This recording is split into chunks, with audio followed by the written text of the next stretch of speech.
Vamos a continuar con lo que habíamos comenzado la vez pasada con respecto a violencia en la guardia. ¿Se acuerda que habíamos hablado de todo un contexto en el cual la sociedad está crispada, hay un montón de necesidades, mucho peor ahora que en realidad las patologías no están consultándose, llegan casos cuando son extremadamente graves y ya en los últimos momentos, que a veces no nos quedan muchas posibilidades terapéuticas para actuar. Entonces, y aparte con una gran alteración social. Ustedes han visto que, qué sé yo, en cualquier esquina cualquier persona pasa el semáforo rojo, no hay respeto por el otro, encima aún con infracciones, cualquiera raja una puteada a otro, y bueno, los médicos vivimos en este mundo y también nos están afectando. Entonces habíamos hablado de todo eso y si seguimos en esta cuestión, vamos a terminar en esto del burnout. El burnout es un síndrome psiquiátrico que afecta, está descrito en el personal de salud y en algunas otras disciplinas, que fundamentalmente nos da agotamiento emocional, tenemos una falta de deseos de ir a trabajar, de hacer las cosas, despersonalización o en realidad insensibilidad con respecto al ser doliente, que es el otro, a tener empatía, y una cuestión de insatisfacción por la profesión o por lo que estamos haciendo. Entonces, para no tratar de caer en esto, hay una cita bastante importante de San Bernardo que decía que hay que hacer como los Albacera, y él da un ejemplo de cómo es un río o un canal que entrega todo el agua de golpe, en cambio las arbaceas, que son todas esas de la rueda, esa rueda que tiene todos esos recipientes que van juntando el agua, cuando se llena recién pasa al otro nivel y después vuelca todo, pero vuelve a cargarse. En realidad es un ejemplo muy gráfico como para que no demos todo, absolutamente todo de entrada, sino que seamos un poco egoístas y tenemos que empezar a pensar en cuidarnos. Para no llegar a estos, aquí en la parte inferior hay algunos ejercicios de elongamiento, de estiramiento, porque también esta modernidad, y más ahora con esto del COVID, tenemos que estar muchas horas en la computadora. O sea, más tiempo del habitual frente al teléfono y frente a la computadora haciendo informes, estudios, historias clínicas, recetas electrónicas. Entonces, eso nos tensiona un montón. En la página del Ministerio de Salud están estos ejercicios que están en la parte inferior derecha, como para con alguna periodicidad empezar a movernos, porque si no, la tensión y la contractura, ocurre esto, no nos damos cuenta y empezamos a naturalizar que tenemos dolor en el cuello, que tenemos insomnio, o nos despertamos muchas veces y el sueño no es reparador, cefaleas, impotencia o frigidez sexual, ansiedad generalizada, molestias de frustración, o sea, un sinnúmero de cuestiones simples, sencillas, que las naturalizamos y nosotros lo habitualmente que hacemos es, tenemos ardor de estómago y enseguida una ranitidina y sigo trabajando. Me duele el cuello, un paracetamol, ibuprofeno, lo que sea, y sigo trabajando. En realidad deberíamos parar un poco, ver qué nos está pasando, hacer una consulta a un colega, pero no en el pasillo, si realmente ocurre algo de esto, porque el UNICEF y la Sociedad Argentina de Pediatría dice que 7 de cada 10 médicos de guardia tienen un alto sufrimiento y una muy mala calidad de vida. Entonces, para no quedar solamente en la queja, ahí planteo cómo nos podríamos estar ayudando.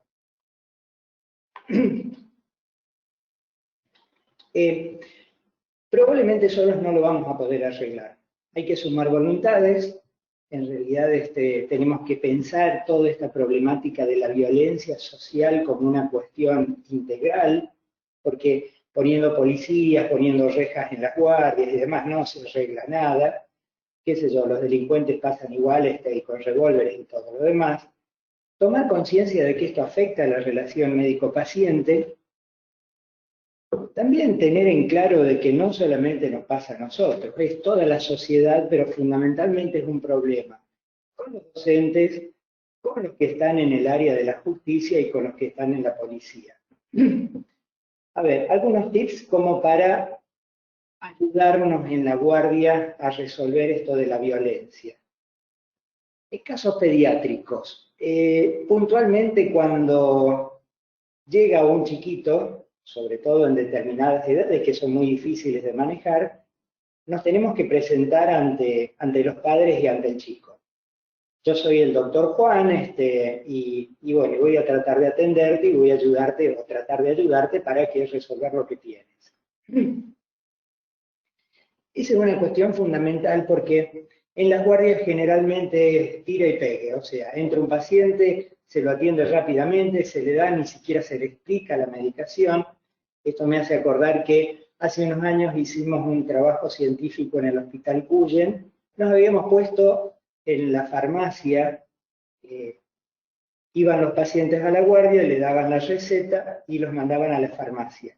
A la salida de la farmacia le preguntábamos qué le había dicho el médico, qué tenía y qué remedios y cómo los tenía que tomar. 4 preguntas fáciles. El 95% no sabía qué tenía, no había tenido mayormente diálogo con el médico, los medicamentos ni siquiera sabía para qué eran ni cómo los tenía que tomar. O sea, eso habla a las claras de que somos parte del problema. Entonces, si empezamos a visibilizar todo esto y a manejarlo de otra forma, la situación va a cambiar. Otro punto importante es lavarse las manos entre los pacientes. Esto, Semmelweis, allá por 1700, se dio cuenta de que la fiebre puerperal, a ver, en esa época los partos los hacían las matronas y los médicos.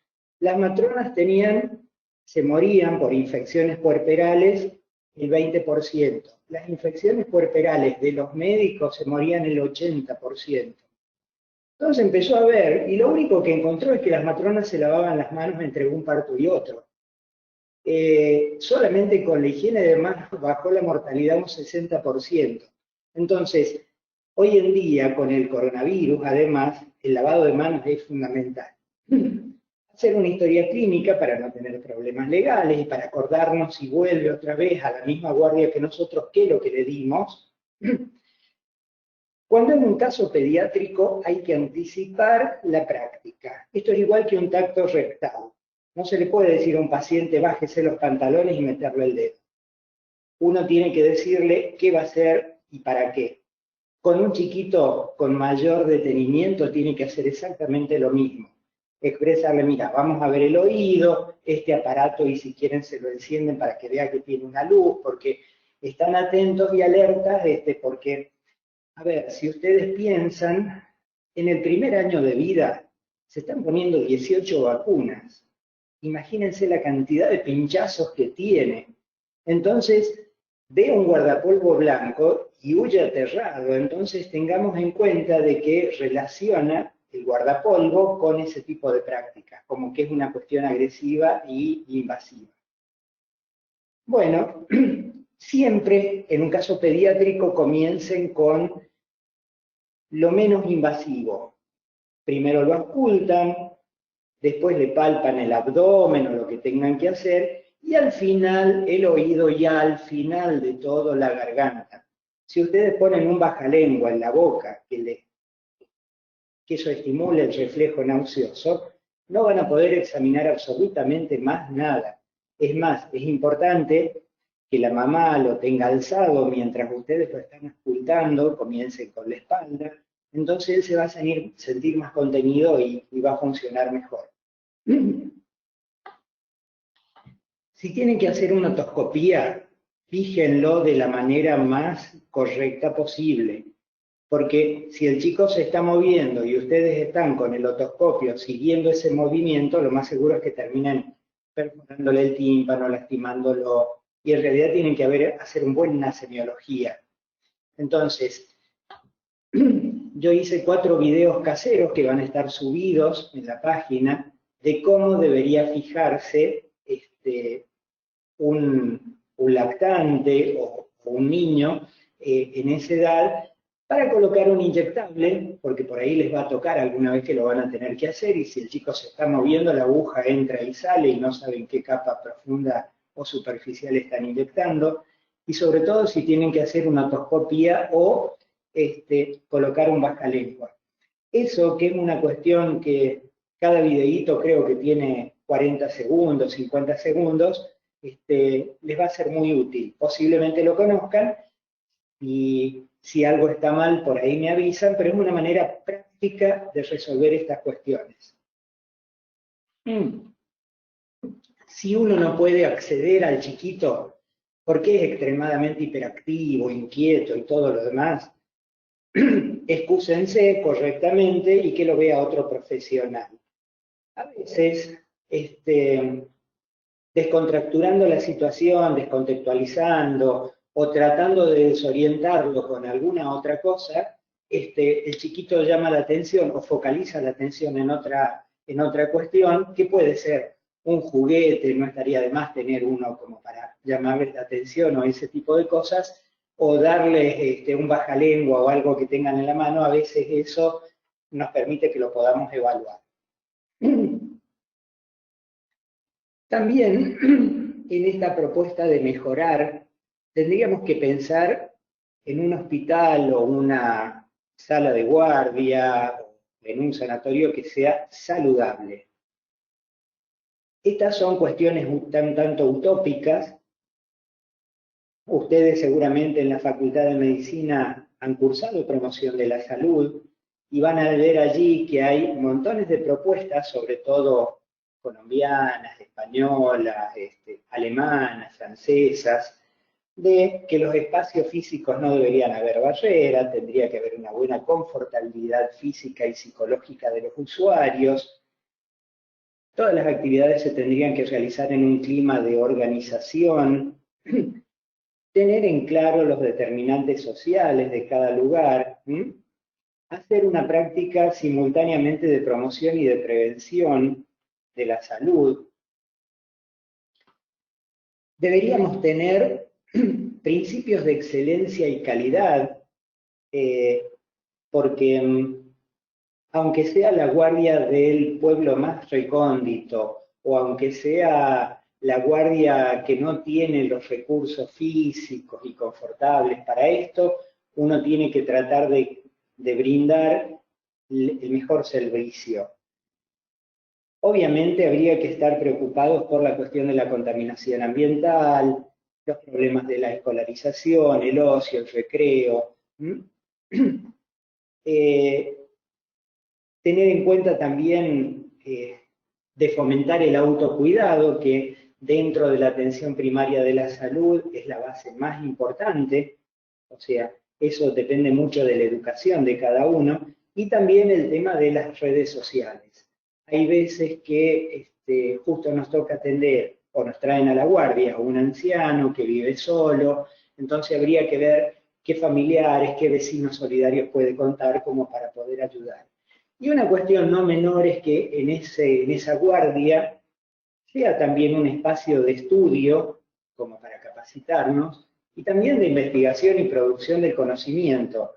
En la medida que nosotros estimulemos este tipo de cosas, vamos a ir resolviendo problemas nuestros y problemas de otros colegas, que a lo mejor cuando se vayan a enfrentar o cuando se enfrenten con algunas cuestiones particulares, tengan elementos para hacerlo. Entonces, deberíamos intentar transformar el sufrimiento, hacer grupos de reflexión. Siempre vamos a encontrar colegas, personas que piensen como nosotros, como para poder ir cambiando toda esta cuestión. Así como hay hospitales amigos de la madre y del niño que fomentan el amamantamiento, hay hospitales libres de violencia. La cuestión es institucional y debe resolverse en ese lugar. Y es importante hacer que nos cuiden. Si bien es utópico, pero nuestros patrones, ya sea el gobierno, el Ministerio de Salud, el sanatorio y demás, nos debería prestigiar en la medida que estamos haciendo bien las cosas. Y eso hay que hacerlo valer y hay que hacerlo notar, porque a veces, si uno no insiste con ese tipo de cuestiones, como que no se nota. Bueno, se cayó.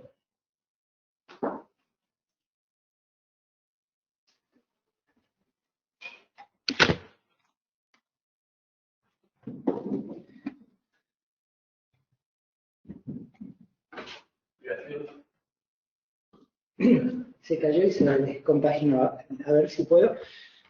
Bueno, tener en cuenta que el modelo médico hegemónico que está vigente, que muchos profesionales lo tienen extremadamente incorporado, que es ese que el médico es el superlativo, el que está por encima de todo, el paciente no le tiene que decir absolutamente nada, que todo el conocimiento es del médico, toda esta cosa que está tan incorporada en una generación médica donde ni siquiera a un paciente le respetamos el pudor, porque ni se le pide permiso para desvestirlo, directamente se le levanta la ropa o se accede a él, ni tampoco muchas veces ayudamos a subir a la camilla a los ancianos o colocarle una almohada debajo cuando en realidad están disneicos y, a ver, uno tiene que tratar de sostener el confort del paciente y lo peor de todo es que no conocemos las enfermedades sino por los libros o por lo que hemos estudiado. Y en realidad uno no puede medir el padecimiento de ese paciente porque dos pacientes con colecistitis, por más que le hagamos la escala de gráfica del dolor, hay percepciones que tienen cada uno de ellos que van a ser diferentes. Entonces aprender a reconocer ese universo de diversidades que nos vamos a encontrar. Tener en cuenta el vínculo con el paciente, que nuestra profesión es de extremada generosidad. Si podemos hacer algo que repare, es altamente gratificante. Poner empatías y tratar de ser asertivos. La asertividad, por ahí, si bien está dentro de la New Age, pero tiene una serie de puntos, no los vamos a leer a todos porque la presentación les van a quedar, pero tenemos que tener derechos a ser tratados con dignidad y a tratar con dignidad, y otros derechos más, incluso tener derechos a no ejercer estos derechos. Una cuestión no menor es el tema de la resiliencia. La resiliencia es un término físico en el cual uno toma un metal, lo dobla, y es la capacidad de ese metal de después volver, digamos, al espacio normal. Y eso sería lo mismo para nosotros. Es la manera que nosotros podemos, a partir de un problema, o de una situación conflictiva, o de una relación médico-terapéutica que nos insume demasiada energía, cómo podemos salir transformados y fortalecidos de todo esto. Entonces, no dejen de obtener todo ese plus, esa plusvalía que van a encontrar de cada uno de los actos médicos que vayan a tener. Aunque vean 40 anginas, siempre de alguna o de todas van a terminar aprendiendo cosas. Primero lo primero, tener en cuenta los derechos que nos caben. Estábamos hablando de violencia y nosotros como seres humanos necesitamos que nos respeten de la misma forma que nosotros estamos respetando a ese paciente, a ese ser sufriente. Tenemos derechos gremiales, o sea, por más que la guardia venga pesada, parar un poquito, respirar un poco, esos ejercicios de descontracturación, tomar un café. Tenemos derechos a enfermarnos, no ir a trabajar aunque tengamos 40 grados, tenemos derecho a estudio, congresos, cursos, capacitaciones. Entre estos derechos, una cuestión fundamental es la precarización laboral. Ustedes van a ver que las guardias están muy mal remuneradas, hay una cuestión de mala praxis que tenemos que estar sacando un seguro para cuidarnos. No todos los espacios donde uno trabaja tienen ART que nos garanticen. Averigüen antes de subir a la ambulancia si tienen cobertura de seguro, por lo que habíamos hablado los otros días. Hay que buscar condiciones dignas, que sea un espacio, a ver, entre paciente y paciente, por lo menos que tenga una silla, una mesa, algo para leer, un televisor, un espacio de condiciones dignas de trabajo. Tenemos que tener derechos a todo lo preocupacional, exámenes periódicos de salud. Tenemos derecho a que nos capaciten adecuadamente, máxima en esta pandemia, saber y tener a mano las normas, los protocolos, las guías. Porque el trabajo digno nos da identidad, pertenencia, proyectos, actitud y aptitud y medios para vivir. Y otra cuestión, o sea, nosotros cuando revisamos al paciente, por esto que recién decía del pudor, ¿cuántas veces ustedes en una guardia le piden permiso a un paciente o le dicen por favor, o le aseguran el confort, o uno acepta el pudor porque van a venir por ahí abuelas que les da vergüenza y vienen con saquito, abrigo, enagua, bombacha, qué sé yo, un montón de cosas y uno tiene que palpar el abdomen? Bueno, no hace falta que se desvista completamente. A lo mejor levantando esa enagua o esa ropa interior, esa combinación hacia arriba y dejando libre la zona que uno necesite evaluar, eso es más que suficiente. Los ancianos, artríticos, artrósicos, minusválidos, ayudemos a desvestirlo, sobre todo en esta época que van con un montón de ropa y que uno a veces en las apuradas toma la atención arriba del pullover y eso no está bien, pero sacarse toda la ropa, por eso la temperatura del consultorio tiene que ser adecuada, sonreír. Eso relaja un montón, evita conflictividad, evita demandas. Entonces, cuando recibimos al paciente, saludarlo, decir buen día, no, que pasa el que sigue. Cerrar la puerta, porque el tema de la intimidad es muy importante. Este tipo de cosas que parecen verdades de perogrullo, que deberíamos ni siquiera mencionarlas, ustedes quédense en una guardia y van a ver el trato con los pacientes y díganme si eso no los predispone a estar agresivos, a estar mal predispuestos. Bueno, y nosotros tratar de tener buen humor, buscar algún hobby, alguna cosa que les ayude a tener un cable a tierra, eso es muy importante. Cada uno tiene sus afinidades, sus gustos y eso está bueno.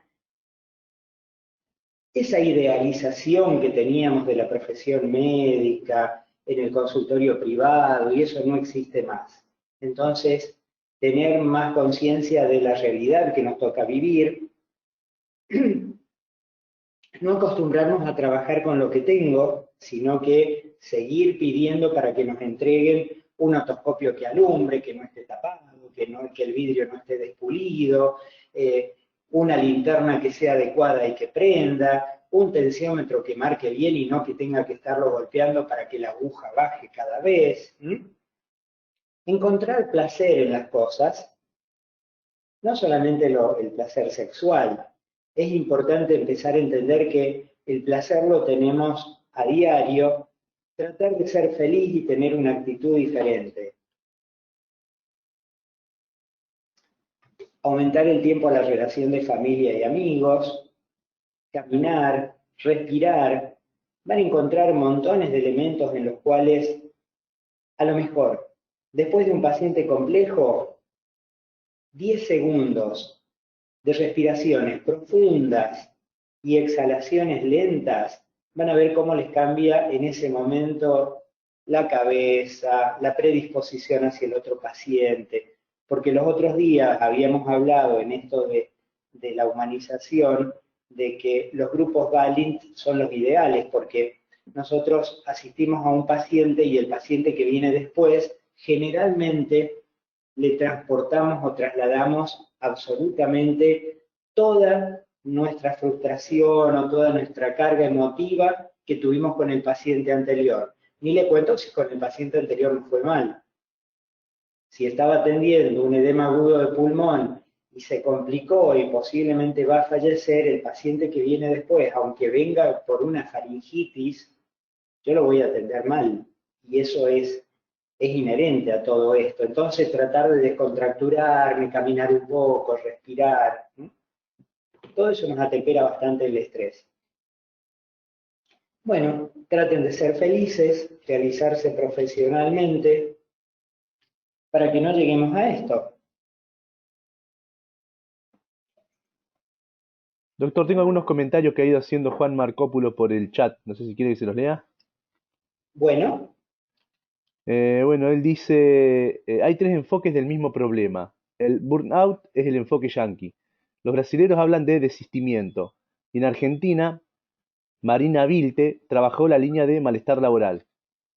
Un componente importante es la despersonalización, que lo diferencia del estrés laboral o cansancio simple, y la frustración laboral.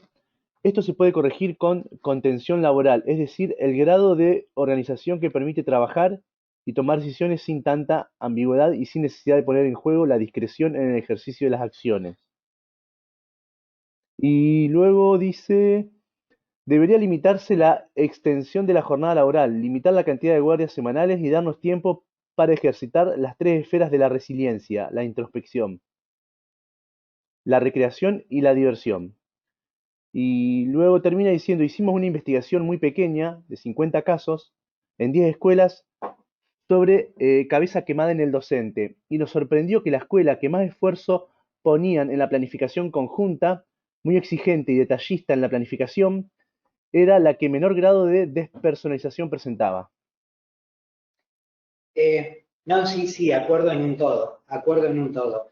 Fundamentalmente, pero también a veces somos nosotros el problema de todo esto. Hace unos años, los residentes en todo el país, en Buenos Aires, pero después en todo el país, hicieron toda una movilizaciones para que las guardias sean de 12 horas. Eso se logró y está vigente. No se cumple en todos los escenarios, pero está vigente.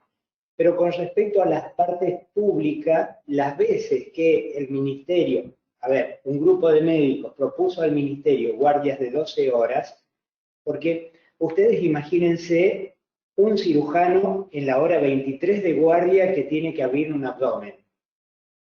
Está asfixiado, cansado, no hacen sinapsis las neuronas y seguramente va a tener error, va a tener mucho más errores que cuando recién comienza la guardia descansadito. Entonces, se había propuesto para que las guardias sean de 12 horas. Los gremios médicos hicieron esfuerzo para no, porque muchos colegas les desorganiza la vida, porque aquellos que trabajan durante el día no pueden hacer consultorio. Los que trabajan durante la noche al otro día están cansados. Entonces el fundamento que posaban era que si estaban las 24 horas se organizaban para trabajar los otros 4 días de la semana.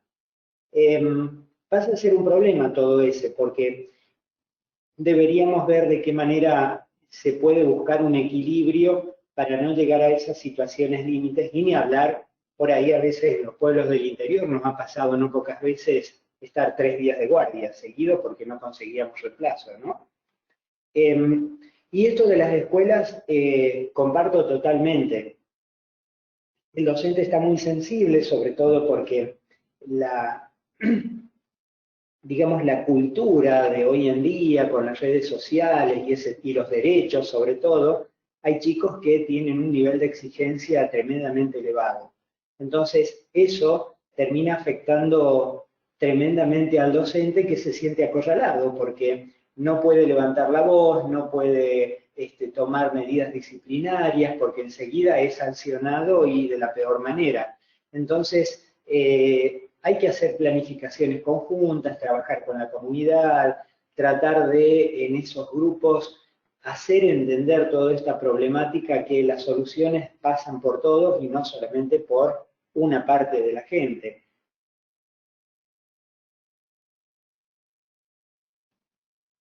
¿Más preguntas, Guido?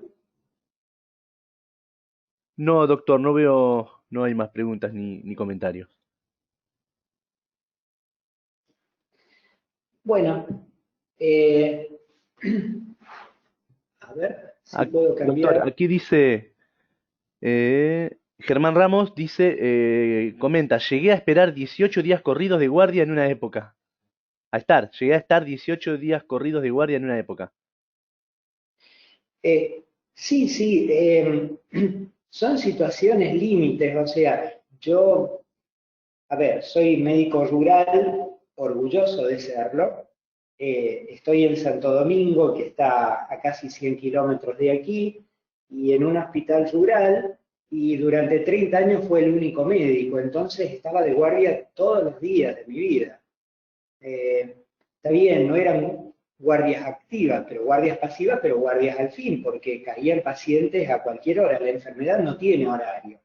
Si bien es una comunidad pequeña de 1.800 habitantes, pero había toda una zona de influencia, hay todavía, que vienen todos a dar a Santo Domingo, porque en las otras localidades no habían médicos, no tenían aparato de rayos o no tenían electrocardiógrafo, y eso me hizo aprender a resolver infinidad de patologías y cuestiones y a tratar de convivir con esa realidad. O sea que no todos tienen esa capacidad de resiliencia. Y yo lo hacía poniendo los huevos en otras canastas. Por ejemplo, me gusta mucho la educación continuada, participé de entidades científicas, de ONG, o sea, otro tipo de cosas como para mantener otro diálogo y que mi cabeza no esté solamente en esto de estar pendiente de la guardia, porque si no, seguramente hubiera hecho muchas más iatrogenias de las que hice.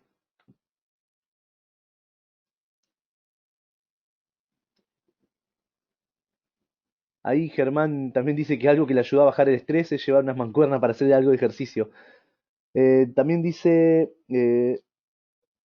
yo creo un lugar en un hospital para hacer ejercicio, habría que nuestra profesión sea un poco menos... Ah, claro, si hubiese un lugar para hacer ejercicio, haría que nuestra profesión sea un poco menos insalubre. Aunque sea una bicicleta, dice, como para distraerse. Sí, sí, que en otros países también se hace. Sí, tal cual, pero en realidad esto depende mucho de la creatividad. A ver, no hace falta que nosotros tengamos que tener un espacio con flores y todo lo demás. Es hacerse el lugar. Ese ratito para descontracturarse, está bien, uno va a parecer un loco si está haciendo un poco de gimnasia en el pasillo del hospital, pero siempre hay algún espacio, el patio, algún lugar verde donde se puede estirar un poco. Es cuestión de imaginación y creatividad. Y es cuestión de no seguir cargándose con todo esto para los demás. Van a ver esos videos, ojalá que les sean útiles, espero críticas. Perdonen lo rústico, pero solamente le pedí a una enfermera que me ayuda que haga las cosas con un muñeco que se usa para RCP, como para ver cómo son las posturas, porque eso le va a ser muy útil. De repente en la facultad no le enseñan todo eso y cuando se topen con los chicos, esos chicos hiperkinéticos que suben a la silla, que se bajan, que suben a la camilla, que agarran el otoscopio, que prenden la linterna, que agarran el otoscopio, y que la mamá ahí muy pasiva, nene, quédate tranquilo, nene, y el chico está destruyendo el consultorio. generalmente este tipo de cuestiones son importantes. Son chicos que en realidad tienen una conflictividad social, seguramente tiene que ver con el entorno, es un chico o que vive en un departamento y que no tiene espacio para salir a jugar, o que le tiene una falta de límites tremendo, que pasa mucho con los chicos de esta época. Entonces, en ese tipo de cuestiones les va a resultar muy bien esto de poder contenerlos como para poder examinarlos. Igualmente, por ahí hablar con la mamá para que tenga un poco más de límites a la hora de esto, porque si no, me pasó una vez que, qué sé yo, tumbaron la camilla, pero bueno, porque se suben, se bajan por un lado, por el otro, y lo que están haciendo es llamar la atención para ser el foco de atención. A veces uno deja a la mamá, se pone a hablar con el chico, bien frente a frente y logra resultados increíbles, ¿no? Bien.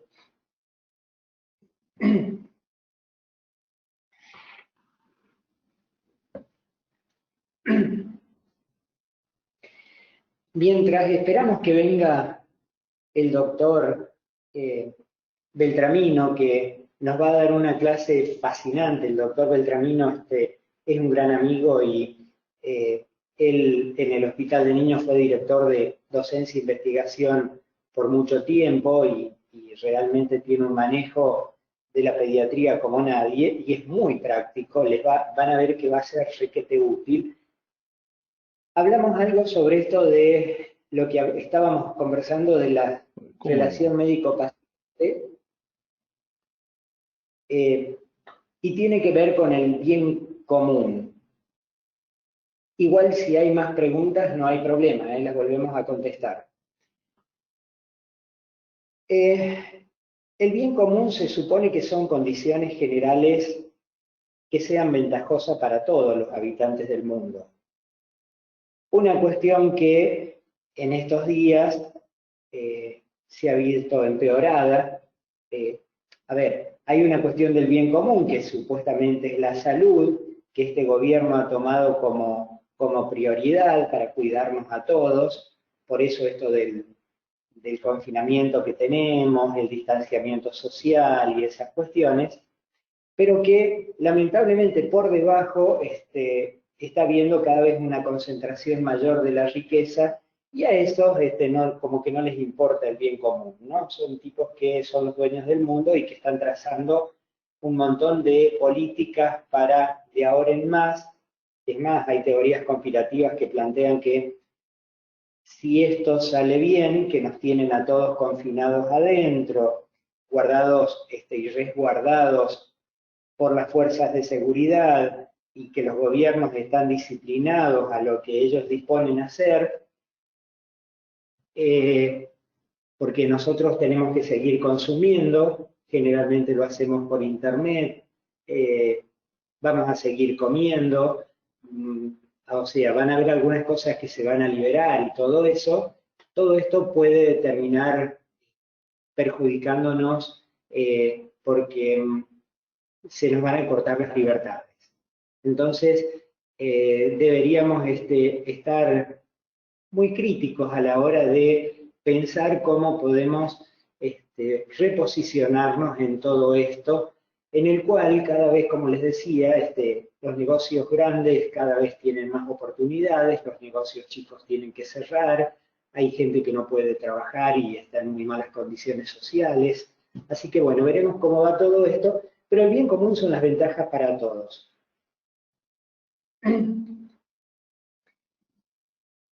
Este gráfico plantea desde la profesión nuestra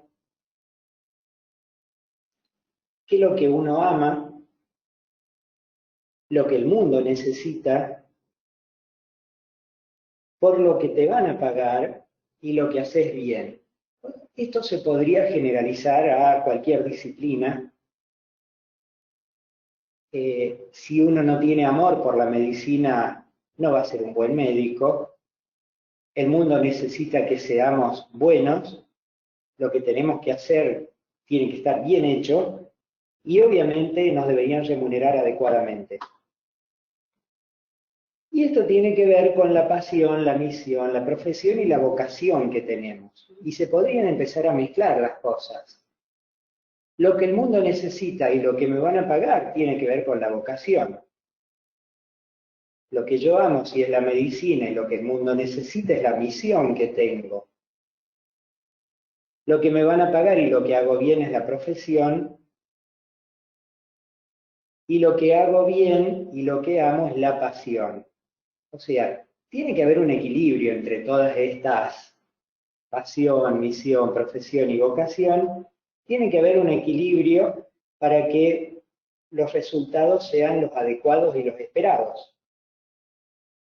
Así que por ahí esto gráficamente no está de más pensarlo en esta lógica. Ahí está. A nosotros en realidad nos enseñaron que los sentidos que nosotros tenemos, que son la capacidad de percibir estímulos físicos, externos e internos, mediante los órganos, a ver qué les parece, cuántos sentidos tenemos. Ahí espero que respondan.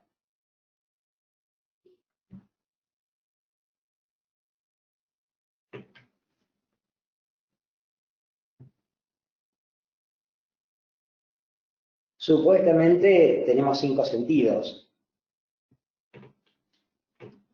El olfato, que tiene que ver con la, históricamente y filogenéticamente tiene que ver con la capacidad de detectar el peligro y sobrevivir. La vista, que a su vez últimamente se la ha desglosado en una la percepción de la luz y la otra la del color, que serían 2 sentidos diferentes. La audición, el tacto y el gusto. Pero, a ver, hay un montón de cosas que no se enseñan en la facultad porque hay un montón de otros sentidos que tenemos los seres humanos y que están buenos para considerar. Y sobre todo empezar a abrirnos a otras cuestiones. Lo nocioceptivo, que es la capacidad de sentir el dolor. Hay terminaciones nerviosas que van por determinadas ramas de los haces que tienen que ver con esto. El sentido y la percepción de la temperatura es otro sentido, la percepción del frío, la percepción del calor. El gusto tiene 5, a su vez, el equilibrio, lo propioceptivo, lo kinestésico, la interocepción, el sentido de la presión arterial, la concentración del oxígeno en sangre, el pH del líquido cefalorraquídeo, la presión osmótica, el nivel de la glucemia en sangre, o sea, la inflamación de los pulmones y la sinestesia, o sea, si uno se pone a ver, en realidad tenemos 32 sentidos. Esto es importante y tiene que ver a colación de todo lo otro, para no quedarnos solamente con los 5 sentidos, porque por ahí algún paciente que a lo mejor leyó en alguna revista, qué sé yo, Buen Vivir, Buena Salud, o de internet bajó algo, y nosotros vamos a quedar pagando. Entonces, las universidades deberían actualizar este tipo de cuestiones, y nosotros con mayor razón, ¿no? Porque estamos en contacto con los pacientes. Así que, bueno, y el sexto sentido es ese que tienen las brujas. Perdón por todas las señoritas y doctoras que están del otro lado, pero en realidad el sexto sentido es una percepción extrasensorial que tienen por allí las mujeres más desarrollado que los hombres, en los cuales alcanzan a percibir determinadas situaciones que podrían llegar a ocurrir o faltas de la pareja y esas cosas. Espiritualmente hay actitudes corporales en las cuales demostramos que incurrimos en alguna falta, por ejemplo, en una pareja, y ese sexto sentido de las mujeres hace percibir ese tipo de cosas, porque no se puede mentir absolutamente real. Entonces, para tener en cuenta. Por eso, pero esto más que nada venía a colación de que tengamos en cuenta de que hay muchos sentidos y empecemos a leer no solamente textos de medicina, sino algunas otras informaciones, porque nos van a aportar un montón de cosas. Este que está aquí es Florencio Escardó, un pediatra afamadísimo, ilustre de Buenos Aires, y que decía simplemente esto: el conocimiento nos hace responsables. El tener un estudio universitario nos hace cuidar este tipo de cuestiones y ser responsable de todo ese conocimiento y compartirlo. Bueno, llegó el doctor, en un ratito larga la disertación. Si hay algún comentario o preguntas, lo charlamos.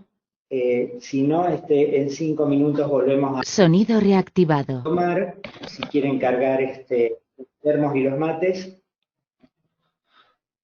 Sí, doctor, sí, tengo dos comentarios, se los leo antes de ir a la pausa. ¿Cómo no? Juan Marcópulos dice, dos elementos son necesarios para combatir el burnout, sindicalización y creatividad, imaginación, para reconfigurar el ámbito y el tipo de trabajo.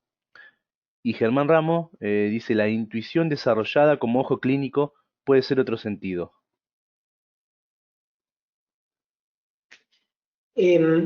Sí, no, de acuerdo con Juan Marcópulos, es así. Y la intuición, les voy a colgar un artículo que salió en una revista española hace un tiempo, que habla de la intuición como diagnóstico. Y está muy bueno, porque es cortito, es un PDF de 2 o 3 hojas, después se los dejo a los informáticos para que lo peguen junto con esto, y tiene que ver con que esa primera idea que tenemos: viene un paciente a la consulta, ingresa flexionado y agarrándose la fosa derecha, lo primero que voy a pensar es una apendicitis. Y probablemente tenga mucha razón de que sea. Esa intuición diagnóstica, después de un tiempo de experiencia, es importante y hay que tenerla en cuenta. Pero, también lo que tenemos que hacer es utilizar todas las tecnologías diagnósticas para confirmar o desestimar ese diagnóstico. Incluso tenemos que tener un juicio crítico permanente. Por ejemplo, me vino un paciente, le tomo la tensión arterial y tiene 150/100, posiblemente comience con medidas no farmacológicas o farmacológicas si tiene factores de riesgo, y lo voy a citar después con controles, hacer un mapa, lo que haga falta, pero después voy a dudar de ese diagnóstico. Es muy importante la duda, volver a dudar y volver a replantearme juicios críticos y diagnósticos diferenciales que podrían haber sido los causantes de este tipo de afectación. Entonces, justamente tiene que ver con esto que hablábamos de que el conocimiento nos hace responsables. Así que, bueno, no sé si respondió a las preguntas. Sí, doctor, no hay más preguntas.